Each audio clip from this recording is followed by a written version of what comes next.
اطلب العلم أخي فهو درب به نور به ترقى به تحيا عالما حرا فخور اطلب العلم أخي فهو درب به نور بسم الله الرحمن الرحيم والصلاة والسلام على أشرف المرسلين سيدنا وحبيبنا محمد وعلى آله وصحبه أجمعين أما بعد السلام عليكم ورحمة الله وبركاته. Bienvenue à vous pour ce direct sur notre page Facebook du Conseil théologique musulman de France. Je suis ravie de vous retrouver ce soir pour parler d'un sujet qui me tient à cœur et qui vous tient certainement à cœur si vous êtes présent avec nous ce soir. Le sujet est le suivant, l'amour de notre bien-aimé prophète sallallahu alayhi wa sallam. Alors avant tout, j'aimerais juste vérifier, est-ce que vous m'entendez bien? Est-ce que le son est clair?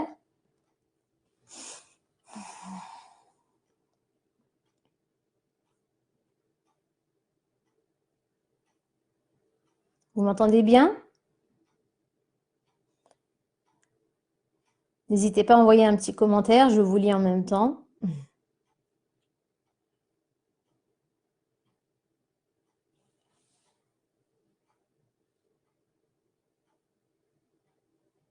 Oui, très bien. Ok. Donc, on va pouvoir commencer. Donc, je disais, nous allons parler au sujet de l'amour de notre bien-aimé prophète, sallallahu alayhi wa sallam.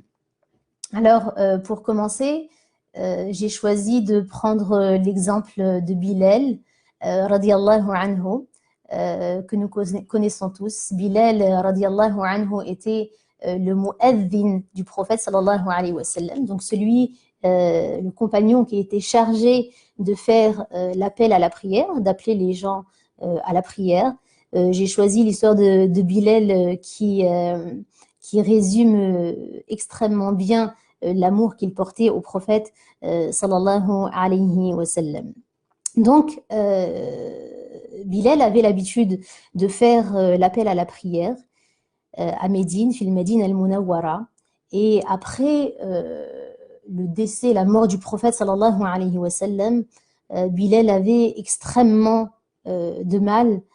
beaucoup de mal à retourner à Médine, parce que tout à Médine lui rappelait le prophète sallallahu alayhi wa sallam. Donc c'était très difficile pour lui de retourner à Médine. Donc il demanda à Abu Bakr radiallahu anhu,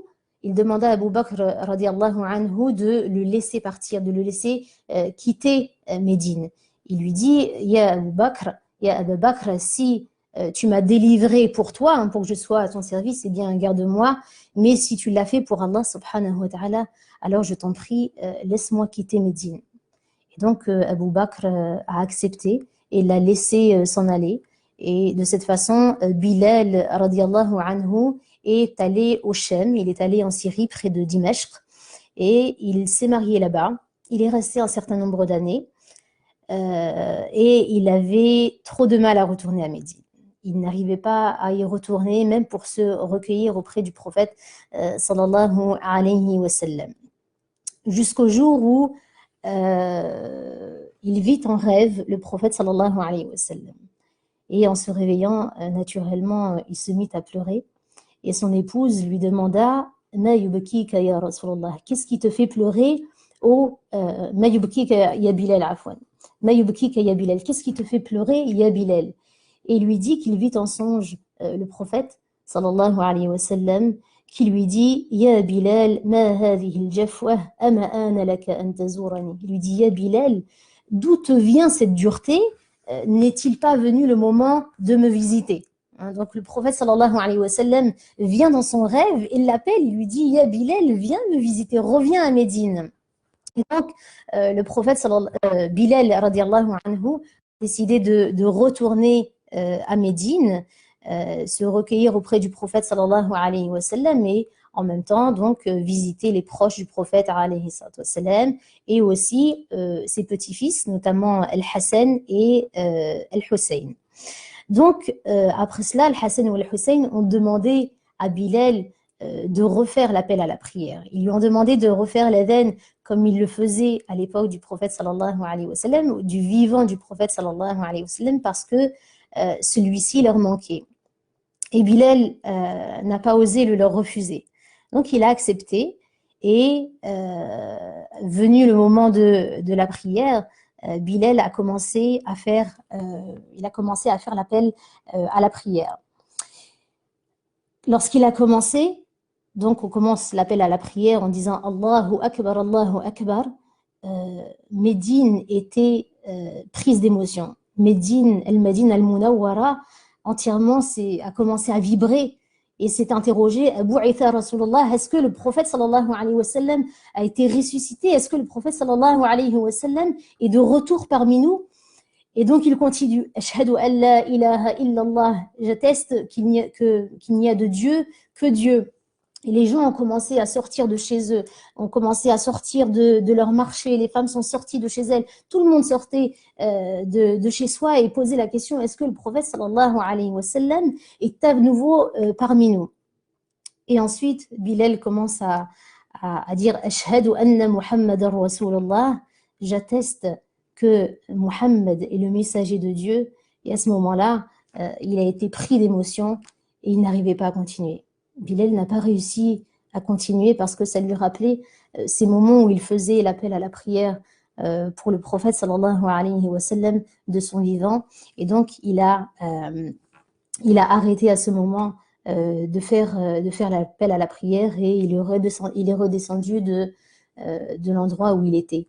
Et on dit, il a été rapporté فَمَا عَرَفَتِ الْمَدِينَةِ يَوْمًا أَشَدُّ بُكَاءً وَعَوِيلًا بعد وفاته صلى الله عليه وسلم كيوم قال فيه بلال رضي الله عنه أشهد أن محمد رسول الله. C'est-à-dire que on a rapporté que Médine n'avait pas connu après la mort du prophète sallallahu alayhi wa sallam un jour aussi difficile, un jour aussi gris, et où les gens avaient autant pleuré que ce jour où Bilal a dit Ashhadu anna Muhammad Rasulullah, j'atteste que Muhammad est le messager de Dieu. Allah subhanahu wa ta'ala nous a transmis cette histoire pour nous apprendre l'amour du prophète sallallahu alayhi wa sallam et l'importance de notre bien-aimé prophète sallallahu alayhi wa sallam. Il nous a appris à travers cette histoire l'importance de Ashhadu anna Muhammadan Rasulullah, qui est le deuxième pilier de l'islam, qui est le premier pilier de l'islam après l'attestation de foi en un Dieu unique. Donc j'atteste qu'il n'y a de Dieu qu'Allah, et que son prophète, que Muhammad est son prophète et son messager. Celui sans qui nous n'aurions pas connu la douceur de la foi, sans qui nous n'aurions pas connu la signification de la ilaha illallah, j'atteste qu'il n'y a de Dieu que lui, et celui sans qui notre foi ne pourrait être complète.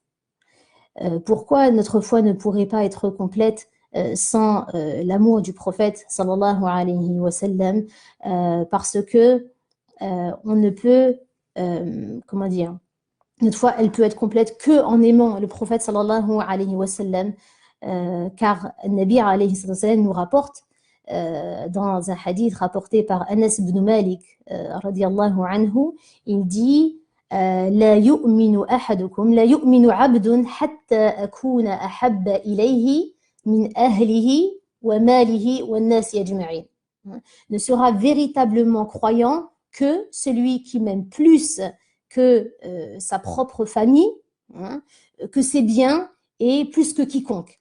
Le prophète sallallahu alayhi wa sallam nous dit que notre foi sera complète seulement lorsque on aimera Allah subhanahu wa ta'ala et son prophète plus que quiconque. Et c'est là que l'on voit que l'amour du prophète sallallahu alayhi wa sallam fait partie intégrante de l'amour d'Allah subhanahu wa ta'ala.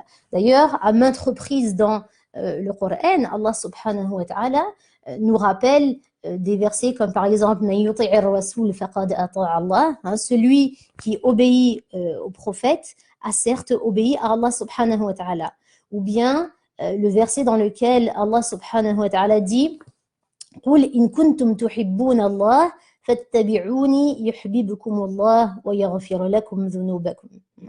Allah subhanahu wa ta'ala dit dans le sens du verset, dit si vous aimez Allah subhanahu wa ta'ala, eh bien suivez-moi, c'est-à-dire suivez le prophète sallallahu alayhi wa sallam, et Allah vous aimera et il vous pardonnera vos péchés. Donc ça veut dire que si l'on aime Allah subhanahu wa ta'ala, eh bien on doit suivre le prophète sallallahu alayhi wa sallam, et en retour Allah subhanahu wa ta'ala il va nous aimer, c'est-à-dire qu'on méritera l'amour d'Allah subhanahu wa ta'ala, et en plus de cela Allah azza wa jal nous pardonnera nos péchés et nos erreurs. Donc en somme, en suivant le prophète sallallahu alayhi wa sallam, en prenant l'exemple du prophète sallallahu alayhi wa sallam, eh bien nous aurons l'amour d'Allah subhanahu wa ta'ala.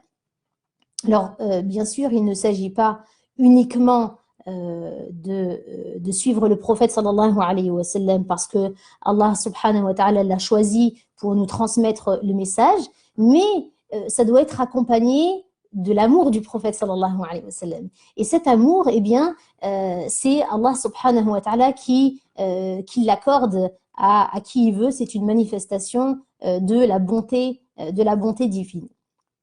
Alors, parfois, certains préviennent contre le fait d'exagérer l'amour du prophète sallallahu alayhi wa sallam. Mais en réalité, le problème ici, c'est que on a fait une distinction entre l'amour d'Allah subhanahu wa ta'ala et l'amour du prophète sallallahu alayhi wa sallam. Or, les deux sont indissociables. Les deux sont indissociables.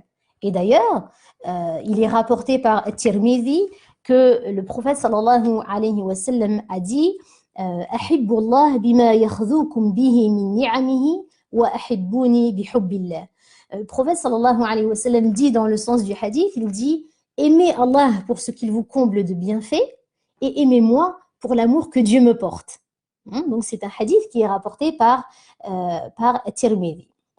Donc Allah subhanahu wa ta'ala a choisi notre bien-aimé prophète sallallahu alayhi wa sallam parmi toutes les créatures. Wa khayru khalqillah. Allah subhanahu wa ta'ala a choisi le prophète sallallahu alayhi wa sallam, il l'a élu par-dessus tous. Wa al-habib al-mustafa. Allah subhanahu wa ta'ala l'a envoyé comme une miséricorde pour l'humanité. Rahmatan lil alamin. Et en effet, le prophète sallallahu alayhi wa sallam, il était exemplaire. Il avait un comportement exemplaire, comme le dit Allah subhanahu wa ta'ala, wa innaka la'ala khuluqin 'azim. En vérité, tu as certes une moralité exemplaire. Tous ceux qui ont connu le prophète sallallahu alayhi wa sallam ou qui ont appris à connaître le prophète sallallahu alayhi wa sallam avec sincérité, bien entendu, ne peuvent qu'aimer le prophète sallallahu alayhi wa sallam. Et d'ailleurs, parfois, on pose la question, comment aimer le prophète sallallahu alayhi wa sallam? Mais en réalité, la question naturelle est, comment pourrions-nous ne pas aimer le prophète sallallahu alayhi wa sallam? Comment pourrions-nous ne pas aimer le prophète sallallahu alayhi wa sallam alors qu'il était bon, alors qu'il était exemplaire, il se comportait de façon exemplaire avec ses proches, avec les moins proches. Même en temps de guerre, il était juste. Et tout le monde a pu témoigner du comportement du prophète alayhi wa sallam, de sa bonté, de sa sagesse, de sa douceur et de sa miséricorde. D'ailleurs, Allah subhanahu wa ta'ala nous rappelle dans le Coran, il est dit فَبِمَا رَحْمَةٍ مِّنَ اللَّهِ لِنْتَ لَهُمْ وَلَوْ كُنْتَ فَظًّا غَلِيظَ الْقَلْبِ لَانفَضُّوا مِنْ حَوْلِكَ. Il dit c'est par quelque miséricorde de ton Seigneur que tu as été doux envers eux, et si tu avais été dur et au cœur rude, eh bien ils se seraient enfuis de ton entourage. C'est-à-dire que s'il était dur, eh bien les gens se seraient enfuis et n'auraient pas cru au message qu'il a apporté à l'humanité. Donc Allah subhanahu wa ta'ala a élu notre bien-aimé prophète sallallahu alayhi wa sallam. Le prophète sallallahu alayhi wa sallam avait d'immenses qualités, avait une éthique irréprochable et il aimait énormément sa communauté, et d'ailleurs il avait envie de rencontrer sa communauté. Une fois le prophète sallallahu alayhi wa sallam s'est mis à pleurer et il dit mes frères me manquent. Et ses compagnons lui ont demandé ne sommes-nous pas tes frères, ya Rasulallah? Et le prophète sallallahu alayhi wa sallam leur a répondu vous êtes mes compagnons et mes frères ce sont ceux qui viendront après moi, qui m'auront jamais vu et qui croiront en moi. Donc le prophète sallallahu alayhi wa sallam a aimé les musulmans, a aimé les croyants et il avait déjà envie de les rencontrer. Alors que lui était exemplaire et nous ne sommes pas exemplaires. Nous avons des défauts, nous avons des manquements, nous sommes insouciants, parfois nous sommes ingrats, parfois nous sommes injustes. Et malgré cela, An-Nabi sallallahu alayhi wa sallam avait envie de nous rencontrer. Et le prophète sallallahu alayhi wa sallam nous aimait. Et le prophète sallallahu alayhi wa sallam a pleuré pour nous. Parfois, on peut se poser la question, et nous, est-ce que nous avons pleuré déjà pour le prophète sallallahu alayhi wa sallam? Est-ce que nous avons ressenti l'envie de rencontrer le prophète sallallahu alayhi wa sallam comme lui avait envie de nous rencontrer? Voilà pour la petite anecdote. Donc c'était après la bataille de Uhud. Donc voilà pour la petite histoire rapportée par Ahmed. Et je voulais aussi citer une autre petite anecdote, notamment avec une femme de la tribu de Banu Dinar. Elle avait appris que le prophète sallallahu alayhi wa sallam, lors de la bataille de Uhud, avait été grièvement blessé. Et elle voulait absolument savoir comment allait le prophète sallallahu alayhi wa sallam. Et elle voulait absolument qu'on lui montre le prophète sallallahu alayhi wa sallam afin que son cœur s'apaise. Et on lui a dit, mais ton frère est tombé martyr. Mais malgré cela, elle avait qu'une chose en tête, elle avait qu'un souci en tête, et c'était de savoir est-ce que le prophète sallallahu alayhi wa sallam allait bien. Et on lui dit que son frère est tombé martyr, que son père est tombé martyr, etc. Mais malgré cela, elle avait qu'un seul souci en tête, comme on l'a dit, c'était de savoir si le prophète sallallahu alayhi wa sallam allait bien. Et quand on lui a dit qu'il allait bien et qu'elle l'a vu, eh bien, elle était enfin rassurée. Donc, c'était juste un exemple pour montrer qu'il ne s'agit pas juste d'un sentiment que l'on dit avec la langue, mais de quelque chose de sincère que l'on ressent au fond de nos cœurs et que notre comportement va traduire. Précisons aussi qu'il ne s'agit pas d'aimer seulement le prophète sallallahu alayhi wa sallam, mais il s'agit de l'aimer plus que tout. Bien sûr, après l'amour d'Allah subhanahu wa ta'ala, l'amour du prophète sallallahu alayhi wa sallam. Nous devons aimer Allah subhanahu wa ta'ala et son prophète plus que tout. On a un récit d'ailleurs à ce sujet avec Omar radiallahu anhu qui dit au prophète sallallahu alayhi wa sallam, tu es certes pour moi plus cher que tout au monde, sauf ma propre personne. Et Rasulullah sallallahu alayhi wa sallam lui dit, n'est véritablement croyant, ya Omar, que celui qui m'aime plus que sa propre personne. Alors Omar radiallahu anhu lui dit, par celui qui a fait descendre le livre sur toi, je t'aime plus que ma propre personne, ya Rasulullah. Et là, le prophète sallallahu alayhi wa sallam lui dit, Al-an ya Omar, il dit maintenant, ya Omar, maintenant tu es devenu un véritable croyant. Donc c'est un récit qui est rapporté par Ahmed.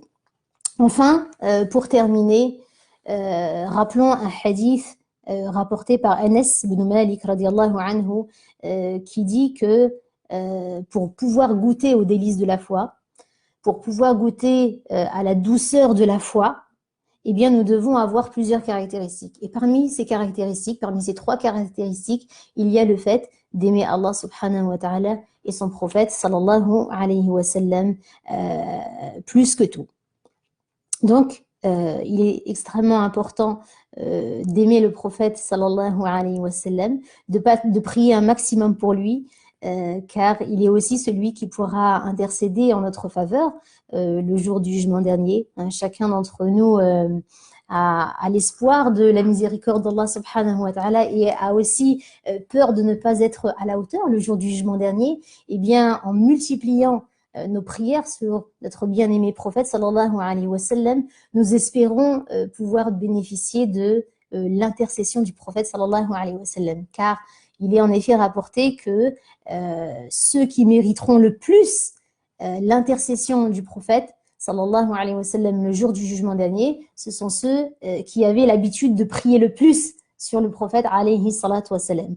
Donc, qu'Allah subhanahu wa ta'ala nous permette de prier un maximum pour lui, hein, parce que ce jour-là, le jour du jugement, il n'y aura plus personne à nos côtés, hein, ni famille, ni enfants, ni parents, chacun sera préoccupé par son propre sort.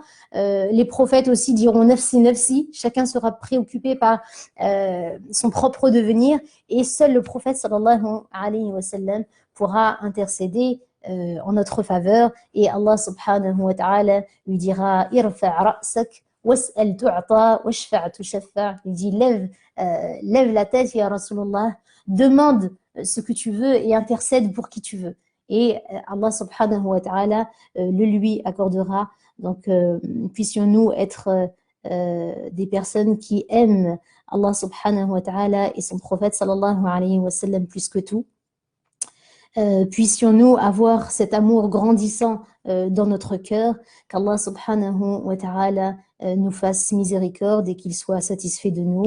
Je vous remercie de votre présence ce soir pour ce direct, et Inch'Allah, bi'inillahi ta'ala, nous reprendrons le sujet si Allah subhanahu wa ta'ala nous le permet. Barakallahu fikum. سبحان ربك رب العزة عما يصفون وسلام على المرسلين والحمد لله رب العالمين. السلام عليكم ورحمة الله وبركاته. اطلب العلم أخي فهو درب به نور، به ترقى به تحيا عالما حرا فخور. إذ بكى النبي يوما سمعا صوتا جهورا